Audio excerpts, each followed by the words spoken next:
hang around for 2 quick seconds for any questions that we may have from the audience. We'll grab them on the run if we can. So we've got a microphone here. Any questions from the audience? Put your hand up nice and high. Anybody?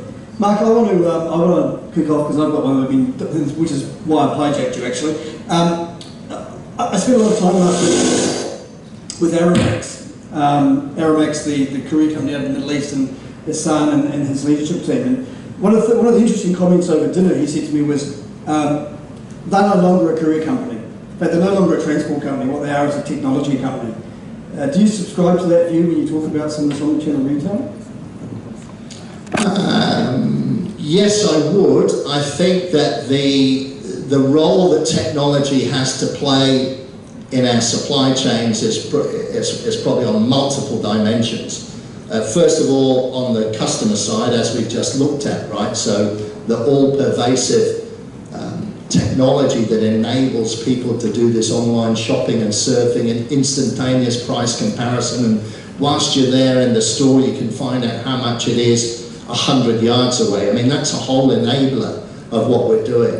On the execution side of the supply chain, I think this information flow amongst the complexity of this ecosystem, the flow of the information is often as important, if not more important, than the flow of the goods. Because in many cases the goods can't move without the relevant information. And therefore, from a logistics service provider's perspective, the IT platform, the IT solutions that you deploy, both for your own use, but to enable your customers, and don't forget they have complex ecosystems with multiple participants, is probably as important as the trucks and the distribution centres. So, in the way that Amazon is a logistics company, then Aramex may well be a technology company. The technology is basically becoming a very integral and essential component of any supply chain ecosystem. Thank you. Any other questions from the audience before I move on with the program? We've got one question down there in the centre, please. So if you could just give us your name and the company you're from, that would be helpful. Thank you. Microphone, please.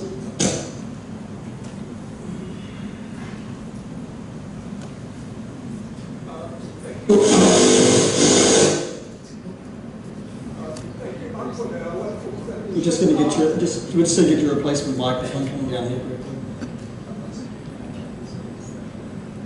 We're talking about the wonders of technology. Just while we wait for the microphone, if anybody wants a copy of my slides, if you give me your business card, I'll send a PDF version to you next week. I saw a few people taking shots. In the old days we used to write things down, but now people take shots.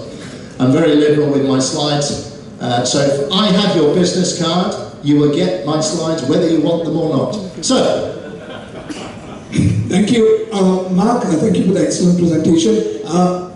The TPP, we'll appreciate if you can elaborate something on that. We are getting mixed signals in the market, the pros and cons, more of the negative, I would say.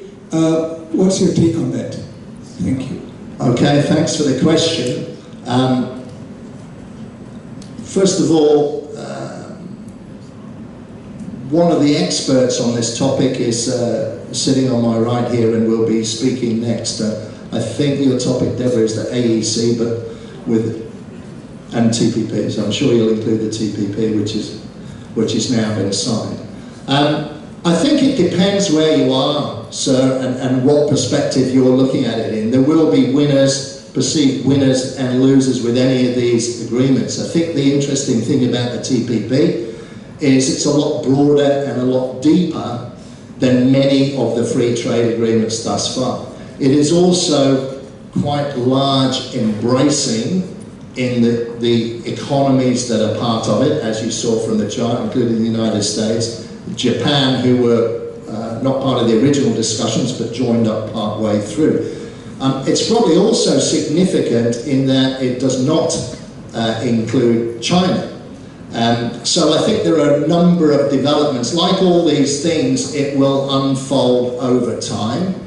I think that for the people in the middle four, which were Brunei, Singapore, Malaysia and Vietnam, I would be educated to think how it could be negative. I can only see positive there, particularly in terms of exports to those other countries under a free trade agreement, because they have privileges. The participants in the TPP have privileges from an export perspective. So if you think about Japan and the United States, if you're in the TPP, you can export to those countries as it unfolds, effectively duty-free, whereas China cannot.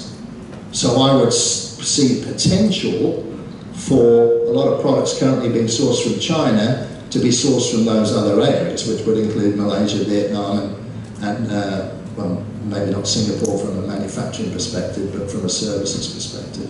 But Dr. Deborah Elms is the expert on that, and perhaps that's a perfect segue into our next speaker. Thank you. Please do a hand together for Mark. He'll be happy to answer lots of questions for you.